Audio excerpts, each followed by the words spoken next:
25 दिसंबर 2004। आज क्रिसमस है। हर त्योहार अपने साथ खुशियां लेकर आते हैं। आज यहाँ भी खुशी का माहौल था। ये पांडिचेरी के गांव में एक लैब है जहाँ एक वैज्ञानिक और एक डॉक्टर किसी चीज पर रिसर्च कर रहे थे। लेकिन आज यहाँ पर वैज्ञानिक, उसकी पत्नी और एक बेटी ही थे। वैज्ञानिक अपने कमरे में कुछ पढ़ रहा था, तभी उसकी बेटी दरवाजा खोलती है और कमरे में आ जाती है। तो वैज्ञानिक की बेटी कहती है कि पापा मुझे नींद आ रही है, मुझे सुलाओ ना। वैज्ञानिक कहता है हाँ चलो फिर, कभी कभी माँ को भी तंग कर लिया करो। वैज्ञानिक ने अपनी बेटी को उठाया, उसे बगल वाले कमरे में ले गया। फिर वहां उसे प्यार से निहारने लगा। बाहर बारिश होने लगी थी, रात ज्यादा हो गई थी। बच्ची ने अपने पापा को कहानी सुनाने के लिए बोला, तो वैज्ञानिक उसे कहानी सुनाने लगा। वैज्ञानिक ने कहा, एक बार एक राजा और एक नन्ही राजकुमारी थी। तभी वैज्ञानिक की बेटी ने उसको बीच में ही रोकते हुए कहा कि पापा ये नहीं वो वाली जिसमें ओरेगोन के जंगल और रोब था। वैज्ञानिक कहता कि बार बार फिर वही एक कहानी। तभी अचानक बाहर की बेल बजती है। वैज्ञानिक कहता कि लगता है तुम्हारी माँ आ गई, तुम अपने बिस्तर से नीचे मत उतरना, वरना बिस्तर के नीचे छुपा शैतान तुम्हें खा जाएगा। वैज्ञानिक की बेटी कहती है कि ठीक है, लेकिन जल्दी आना और प्लीज दरवाजा बंद मत करना। वैज्ञानिक मुस्कुराता है और बाहर की तरफ चल देता है। वैज्ञानिक बाहर जा ही रहा होता है कि तभी डोरबेल और जोर जोर से बजने लगती है। वैज्ञानिक चिल्लाता है, रुक जाओ, अब तोड़ ही दोगी क्या दरवाजे को? बोला था ना कि इतनी ठंड में बाहर मत जाओ, और ऊपर से सर्दियों वाली बारिश। ये लो, इस बिजली को भी अभी भागना था। वैज्ञानिक दरवाजा खोलता है। बाहर उसकी पत्नी खड़ी होती है।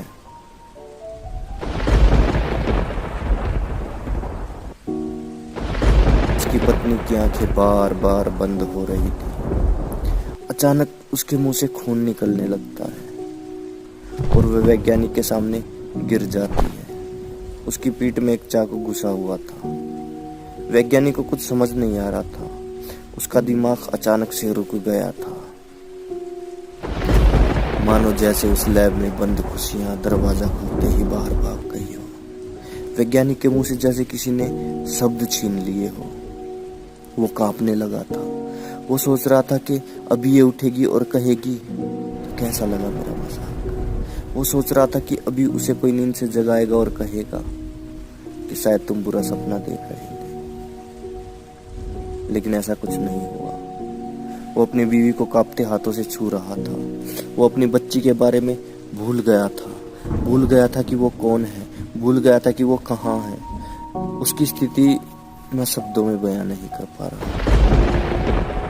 शायद यही एक लेखक की कमजोरी है। वो एक कांटेदार पौधे की खूबसूरती पर लिख तो सकता है, लेकिन उसका दर्द अपने शब्दों में बयां नहीं कर सकता। माफ करना, शायद मैं कहानी से भटक रहा हूँ। बाहर से एक परछाई अंदर आती है। वैज्ञानिक उसकी तरफ देख रहा होता है। तभी एक लोहे की रॉड उसके मुंह पर पड़ती है और सब धुंधला धुंधला दिखाई देने लगता है।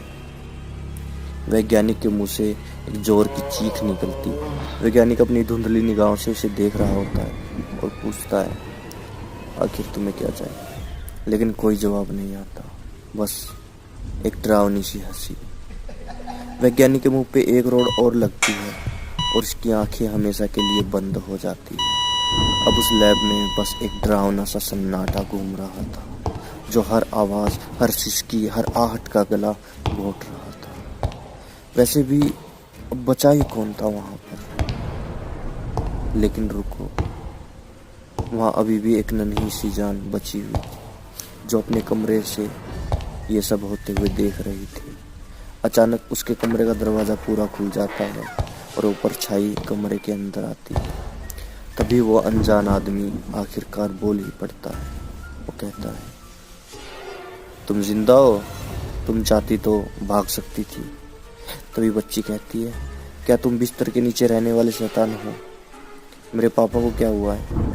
तभी अनजान आदमी कहता है कि नहीं, मैं उससे भी बड़ा शैतान हूँ और तुम्हारे पापा अब सो गए हैं, वो अब नहीं जागेंगे। बच्ची कहती है तुम बहुत बुरे हो। अनजान आदमी कहता कि हाँ जानता हूँ, काश बच्ची तो यहाँ से भाग गई। तभी वो अनजान आदमी एक चाकू निकालता है और एक जोर से चीखने की आवाज आती है।